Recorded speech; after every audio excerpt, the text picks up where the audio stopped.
श्री शिवाय नमस्तु भयम। दोस्तों, जैसा कि आप सभी लोग जानते हैं कि 20 मई 2026 यानी बुधवार को पड़ रही है पुरुषोत्तम मास की ज्येष्ठ शुक्ल पक्ष चतुर्थी तिथि।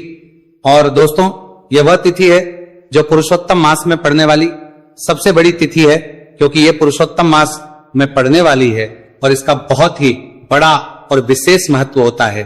पूज्य गुरुजी ने कहा है कि अगर कभी भी मौका लग जाए और पुरुषोत्तम मास की चतुर्थी तिथि बुधवार को पड़ जाए तो आप लोगों को 7 हरा दूर्वा का उपाय तो अवश्य ही करना चाहिए। इन दोनों का संयोग बहुत ही कम आता है।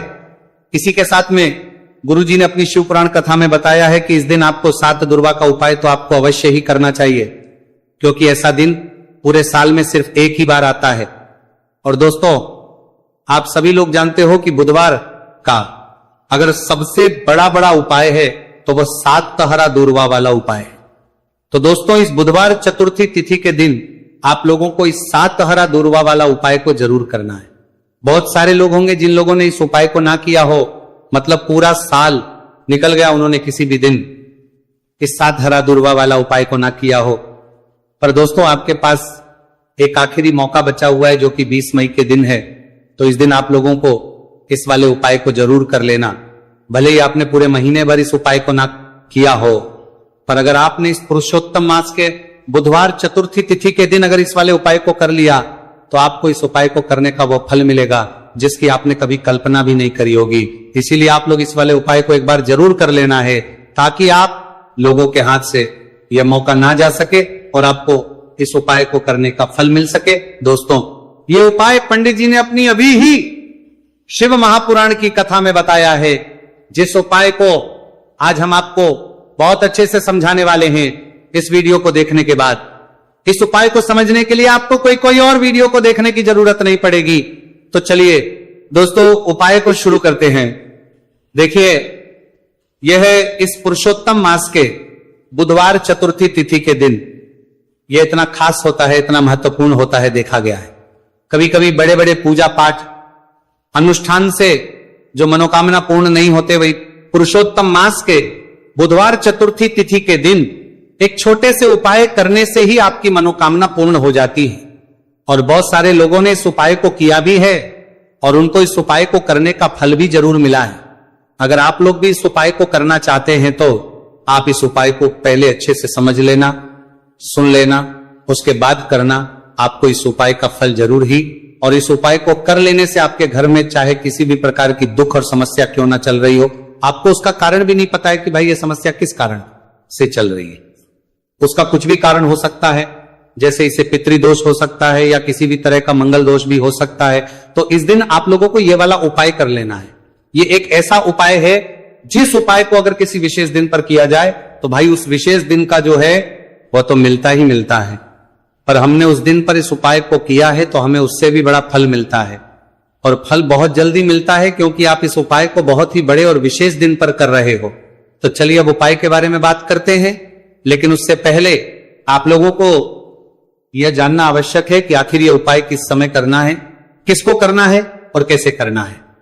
तो चलिए हम आगे आपको वीडियो में एक एक करके बता देते हैं। उससे पहले अगर आप लोग हमारे चैनल पर पहली बार हैं तो हमारे चैनल को सब्सक्राइब करना ना भूलें, और अगर आपके पास कोई सवाल है तो आप हमें कमेंट बॉक्स में बता सकते हैं। और अगर आपको हमारा वीडियो पसंद आया है तो आप हमें लाइक और शेयर करना ना भूलें। और अगर आपको हमारे चैनल की जानकारी चाहिए तो आप हमें फॉलो कर सकते हैं। और अगर आपके पास कोई प्रश्न है तो आप हमें कमेंट बॉक्स में बता सकते हैं। पहली बार आए हैं या फिर मेरी आवाज आज पहली बार सुन रहे हैं तो हमारे चैनल को सब्सक्राइब जरूर कर लेना, और इस वीडियो को करके कमेंट बॉक्स में श्री शिवाय नमस्तु भयम ओम नमः शिवाय जरूर टाइप कर देना। तो दोस्तों, इस 7 दूर्वा वाला उपाय को हमें इस बुधवार चतुर्थी तिथि के दिन कैसे करना है, किसको करना है, किस समय करना है और कहां पर करना है, ये सारे सवालों के जवाब आपको इस वीडियो में मिल जाएंगे। और जो ये वीडियो देखेगा भाई उसको 7 हरा दूर्वा वाला उपाय जरूर करना चाहिए, क्योंकि इस दिन 7 दूर्वा का भी बहुत ही बड़ा और विशेष महत्व होता है। और जब बात आ जाए हरा दूर्वा की तो ये सोने पर सुहागा वाली बात हो जाती है, और ये एक बहुत ही बड़ा उपाय हो जाता है इस बुधवार चतुर्थी तिथि का। तो अब दोस्तों, इस 7 हरा दूर्वा वाला उपाय को आखिर करना किसको है, सबसे पहले हम लोग वो बात जान लेते हैं। तो देखो, घर की जो बड़ी माताएं बहनें होती हैं, उन माताओं बहनों में से कोई भी एक बड़ी माता बहन इस वाले उपाय को कर सकती है। और दोस्तों, अगर आप चाहें तो अपने घर में से सभी सदस्यों भी इस उपाय को करवा सकते हैं। अगर किसी व्यक्ति की खुद की कोई मनोकामना है, खुद की कोई दुख और परेशानी है जो कि वह अपने लिए ही करना चाहता है इस वाले उपाय को, तो वह खुद अपने लिए भी कर सकता है। बाकी अगर कोई घर में से ऐसा है जो कि अपने पूरे घर परिवार की सुख और शांति के लिए यह वाला उपाय करना चाहता है, तो भाई वह भी कर सकता है, उसमें भी कोई दिक्कत वाली बात नहीं है। कहने का मतलब यह है कि इस उपाय को हर सदस्य भी कर सकता है और पूरे घर परिवार के सदस्य के लिए घर की बड़ी माताओं बहनों में से कोई एक माता बहन भी कर सकती है। माताएं बहनें अगर घर में उपस्थित ना हो या वह ये वाला उपाय ना कर पा रही हो, तो फिर घर का कोई बड़ा सदस्य भी इस 7 हरा दुर्वा वाला उपाय को कर सकता है, चाहे फिर वह पुरुष ही क्यों ना हो, उसमें कोई भी दिक्कत वाली बात नहीं है। अब दोस्तों, जो अगला प्रश्न निकल कर आता है, वह अगला प्रश्न निकल कर आता है, यह आता है इसको लेकर कि आखिर इस उपाय को हमें किस समय करना है, सुबह के समय करना है कि शाम के समय करना है। तो देखो, इस वाले उपाय को आप लोग सुबह के समय भी कर सकते हो और शाम के समय प्रदोष काल में भी कर सकते हो। अब अगर आप पूछो कि भाई सबसे उत्तम समय कौन सा रहेगा इस 7 हरा दुर्वा वाला उपाय को करने का, तो हम आपसे बस यही कहेंगे कि इस उपाय को आप सुबह के समय करेंगे तो ज्यादा बेहतर होगा। बाकी अगर प्रदोष काल के समय भी करेंगे तो भी अच्छा होगा, उसमें कोई भी दिक्कत वाली बात नहीं है। तो अब दोस्तों, जो अगली सबसे बड़ी और महत्वपूर्ण बात आती है वो ये आती है कि सुबह अगर हम उपाय को करेंगे तो हमें कितने बजे से लेकर कितने बजे तक के बीच में करना है, और शाम के समय प्रदोष काल में करेंगे तो हमें कितने बजे से लेकर कितने बजे के बीच में करना है। तो देखो, सुबह जितनी जल्दी हो सके आप उपाय को करने की कोशिश करना। बाकी अगर कारणवश लेट भी हो जाओ, थोड़ी देर भी हो जाए, तो 10 या 11 बजे तक भी आप उपाय कर लेना, पर 12 बजे से ज्यादा देरी ना हो, ठीक है? इस बात का ध्यान रखना।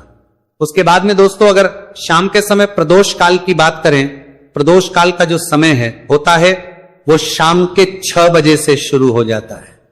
मतलब शाम के 6 बजे से लेकर शाम के 6 बजे से रात के 8 बजे के बीच का जो समय होता है, यह समय प्रदोष काल का समय होता है।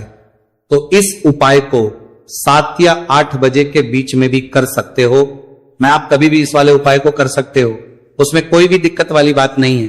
तो ज्येष्ठ का महीना ये जो आपको धन, दौलत, पुण्य दोनों ही देने वाला है। ज्येष्ठ के महीने में तुलसी का पूजन करके श्री हरि विष्णु से जुड़े हुए कुछ उपाय करके आप अपने जीवन की निर्धनता, धन से जुड़ी समस्याएं, कर्जे से जुड़ी समस्याओं को हमेशा के लिए दूर कर सकते हैं। भगवान विष्णु को तुलसी अति प्रिय है, इसलिए उनकी पूजा में भी विशेष रूप से हम तुलसी का उपयोग करते हैं। और बिना तुलसी दल के, बिना तुलसी मैया के श्री हरि विष्णु की पूजा और उनका भोग दोनों ही अधूरे होते हैं। इसीलिए ज्येष्ठ के महीने में ऐसा उपायन आपको बताने वाले हैं जिसे करने से श्री हरि विष्णु की असीम कृपा आपको मिलेगी और मां तुलसी से ऐसा आशीर्वाद मिलेगा, जीवन का हर दुख, हर कष्ट, गरीबी, निर्धनता, कर्जे से जुड़ी समस्याएं, सब कुछ ही आपके जीवन से दूर हो जाएगा और सुख, समृद्धि, धन